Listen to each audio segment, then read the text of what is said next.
Hello everyone, welcome back to Wow IS Current Affairs section.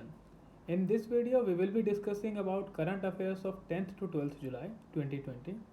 इसकी video आपको हमारे Telegram channel से मिल जाएगी जिसका लिंक हमने आपके साथ शेयर किया है वीडियो के नीचे।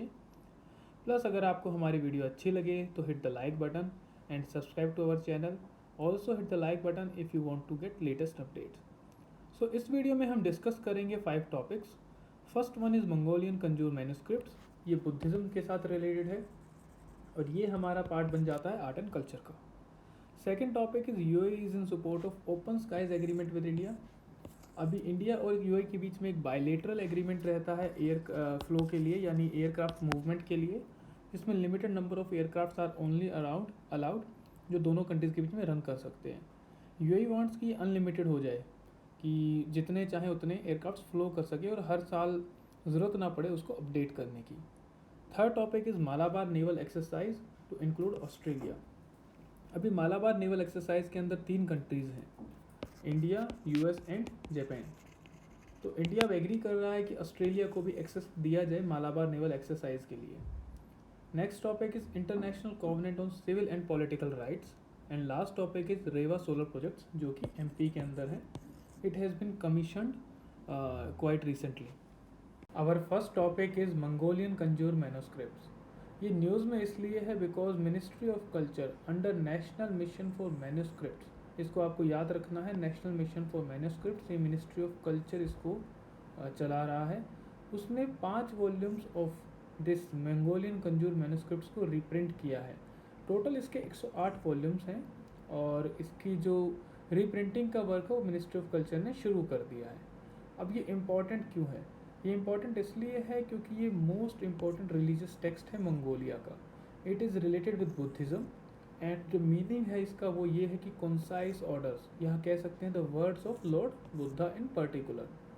ये मंगोलिया का इम्पॉर्टेंट, इतना इम्पॉर्टेंट पार्ट है कि ये हर एक मोनेस्ट्री में ये रखा जाता है। And initially it was translated into Tibetan but now it has been translated in the Indian languages. So इसकी जो इम्पोर्टेंस है वो ये है कि it provides a cultural identity to the Mongolian people. Another important thing that you need to remember in this topic is National Mission for Manuscripts. It was launched in February 2003 under Ministry of Tourism and Culture. और इसका जो objective है ये है कि to publish rare and unpublished manuscripts related with religion और of ancient importance. Our next topic is related with aviation. The topic is UAE is in support of Open Skies Agreement with India. So we need to see two things. What is an Open Sky Agreement? Secondly India और UAE के बीच में कौन सा agreement है जो उसके aviation sector को गवर्न करता है? So the agreement is bilateral air services agreement. अभी जो एग्रीमेंट गवर्न कर रहा है इंडियन और यूएई के एविएशन सेक्टर को, वो ये कहता है कि जो इंडिया एंड यूएई है उनके बीच में जो फ्लाइट्स रन करेंगी वो प्री डिफाइंड नंबर एक होगा जिस पे दोनों कंट्रीज़ एग्री करती हैं। तो यानी अभी जैसे यूएई की 1145 फ्लाइट्स इंडिया के अंदर एंटर कर सकती हैं, इंडिया से बाहर निकल सकती हैं, के both passenger as well as cargo services. But अगर ओपन स्काई एग्रीमेंट साइन कर लेता है इंडिया यूएई के साथ तो ये बन जाएगा unrestricted air travel between them, यानी यूएई और इंडिया चाहें तो एक दूसरे की कंट्रीज़ में कितनी ही पैसेंजर और कार्गो सर्विसेज ऑपरेट करवा सकती हैं। इंडिया की जो नेशनल एविएशन पॉलिसी है, national civil aviation policy of 2016, वो अलाउ करती है open sky air services on reciprocal basis, यानी दूसरी कंट्री प्रोवाइड करेगी तभी इंडिया भी प्रोवाइड करेगी। और वो किस किस एरिया, किस किस कंट्रीज़ के लिए वो अलाउ करती है वो है, पहले तो सार्क नेशन हो गए, जैसे हो गया हमारा नेपाल, भूटान हो गया, अफगानिस्तान हो गया, श्रीलंका हो गया। तो you need to remember what are the SAARC nations, ये आपका मैप वर्क में भी आज इंक्लूड हो जाएगा। सेकेंडली वो कंट्रीज जो 500 किलोमीटर रेडियस से बाहर की हैं, जैसे उसमें आपका यूएसए आ जाता है, यूरोप आपका आ जाता है, बट यूएई जो है वो उस एरिया में नहीं आता है, यानी वो 500 किलोमीटर 5000 किलोमीटर की रेडियस के अंदर ही इंक्लूड होता है। अभी इंडिया का ओपन स्काई एग्रीमेंट है with following countries. First one is Japan, then Greece, Jamaica, Guyana, चेक Republic, Finland, Spain, Sri Lanka and USA. So you need to remember what is an open sky agreement. ये question से आपसे पूछ सकते हैं कि open sky agreement होता क्या है, ये प्रीलिम्स में क्वेश्चन पूछा जा सकता है। सेकेंडली इंडिया की जो ओपन स्काई पॉलिसी वो किस किस कंट्रीज़ के साथ एग्रीमेंट में कन्वर्ट हुई है। तो ये 7-8 कंट्रीज हैं जो आपको याद रखनी है, और ये दीज आर जर्नल वंस, तो इतना प्रॉब्लम होनी नहीं चाहिए इनको याद रखने में। Our third topic is an important one, जो है कि Malabar naval exercise to include Australia. ये काफ़ी टाइम से डिमांड थी कि ऑस्ट्रेलिया को भी इंक्लूड किया जाए मालाबार एक्सरसाइज के अंदर। Both USA and Japan was pitching for it. वो इंडिया को कन्विंस करने में लगे हुए थे कि जापान को अलाउ किया जाए कि ऑस्ट्रेलिया भी मालाबार नेवल एक्सरसाइज का एक पार्ट बन सके। But India was not allowing it, या इंडिया वॉज अगेंस्ट इट। वो रीज़न था चाइना।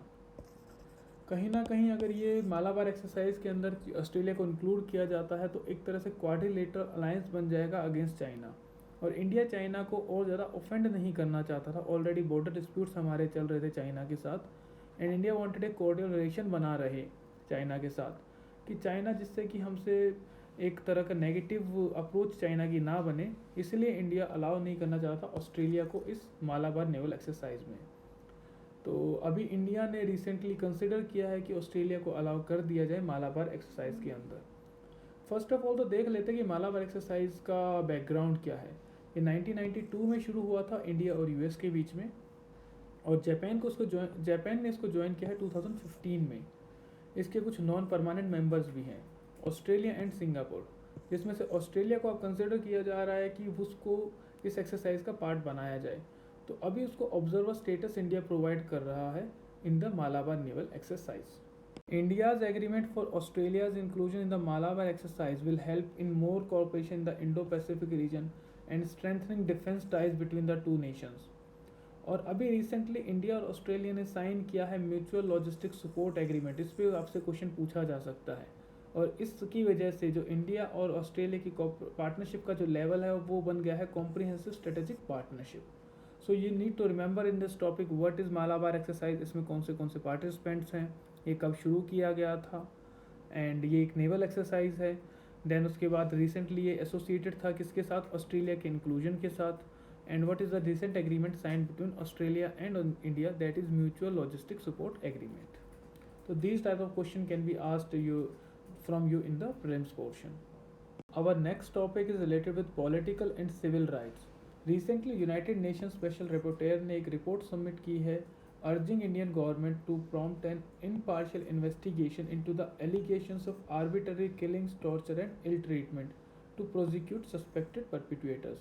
जैसे अभी रिसेंटली कुछ एनकाउंटर्स हुए हैं या पुलिस किलिंग्स हुई हैं जिनके अगेंस्ट में यूनाइटेड नेशन स्पेशल रिपोर्टर ने एक रिपोर्ट और एक रिक्वेस्ट गवर्नमेंट ऑफ इंडिया को सबमिट करवाया है। The request have been submitted under international covenant on civil and political rights, that is ICCPR, and committee against torture. तो इन दोनों के under united nation special reporter ने एक रिपोर्ट सबमिट की है इंडियन गवर्नमेंट को। पहले देख लेते हैं what is international covenant on civil and political rights, यानी ICCPR है क्या चीज़। ये एक मल्टीलेटरल ट्रीटी है जो अडॉप्ट की थी यूनाइटेड नेशन जनरल असेंबली ने in 1966 and it came into force in 1976. अब इसका ऑब्जेक्टिव क्या है, इसका ऑब्जेक्टिव ये है to respect the civil and political rights of individuals including right of life, freedom of religion, freedom of speech, freedom of assembly, electoral rights, right to due process and a fair trial. This convention is the part of International Bill of Human Rights along with International Covenant on Economic, Social and Cultural Rights and Universal Declaration of Human Rights. तो ये Universal Declaration of Human Rights का ही part बनता है और International Bill of Human Rights का भी एक तरह से पार्ट है।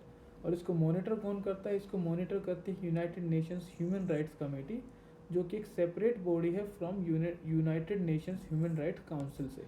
तो कमेटी एक अलग है, काउंसिल एक डिफरेंट चीज़ है। Next is United nation convention against torture. It is an international human rights treaty और ये अडॉप्ट की गई थी 1984 में। ये डिफरेंट है ICCPR से। जो ICCPR है वो सिविल एंड पॉलिटिकल राइट्स को कंसिडर करती है, यानी आपको ये पता रहना चाहिए कि जो कन्वेंशन अगेंस्ट टॉर्चर है वो डिफरेंट है ICCPR से। और वो कैसे डिफरेंट है, वो इस तरह से डिफरेंट है कि टॉर्चर में तो एक पर्सन को आप पकड़ते हो, उसके साथ इनह्यूमेन ट्रीटमेंट किया जाता है। ICCPR is about civil and political rights. उसमें ये हो सकता है कि जो वहाँ की पॉपुलेशन है उसको उसका रिलीजन फॉलो ना करने दिया जाए, उसके सिविल राइट्स ना हो, डेमोक्रेटिक राइट्स उसके ना हो, तो वो ICCPR के अंदर आएगा।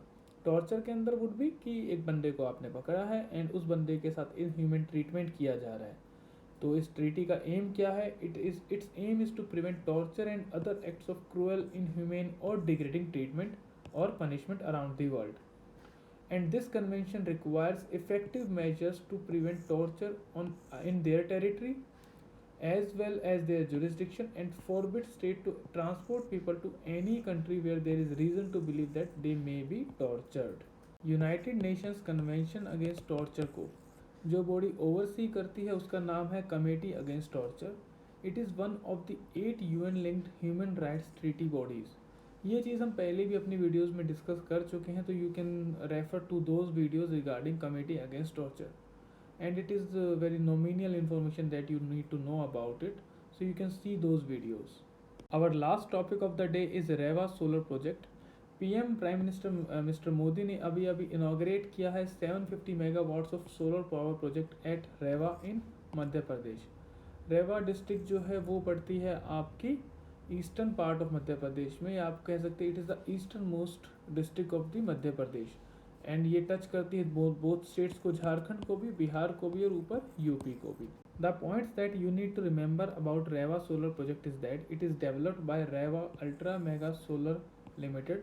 ये एक जॉइंट वेंचर कंपनी है जो बनी है Madhya Pradesh Urja Vikas Nigam limited and solar energy corporation of India की वजह से, and it is the first solar project in country to break the grid parity barrier. Next thing जो आपको रिमेंबर करनी है वो ये है कि लगभग 15 lakh ton of CO2 per year को बचाएगा, यानी उतने एमिशंस को ये रोकेगा ये project. Another important thing about this project is that ये पहला रिन्यूएबल प्रोजेक्ट है जो सप्लाई करेगा इलेक्ट्रिसिटी आउटसाइड द स्टेट, यानी ये दिल्ली मेट्रो को लगभग 24% इलेक्ट्रिसिटी सप्लाई करेगा और रिमेनिंग 76% जो इलेक्ट्रिसिटी है वो डिस्कॉम्स ऑफ मध्य प्रदेश को सप्लाई की जाएंगी। So this is a step towards the India's target of 175 gigawatts of installed renewable energy by year 2022। सो इसी के साथ हम आज की वीडियो को एंड करते हैं। वी होप दैट ये वीडियो आपको अच्छी लगी होगी और आपके लिए यूज़फुल भी रही होगी। Please don't forget to follow our ACAD initiative. यही टाइम है जब आप मेंस के आंसर्स को लिख सकते हो, उनको प्रैक्टिस कर सकते हो, and we are going to evaluate them for free. The name of the initiative is a question a day, जिसको हम डेली इवेल्युएट करते हैं free of cost for each student who submits those questions. ACAD initiative का link हमने share किया है video के नीचे, आप वहाँ से इसको एक्सेस कर सकते हो और अपने आंसर्स को अपलोड कर सकते हो। Try to help us out. आप कमेंट कीजिए आपको हमारी वीडियोस कैसी लगती हैं और क्या इनिशिएटिव हम आपके लिए ला सकते हैं जो आपके लिए हेल्पफुल हो। Thank you very much and have a very nice day.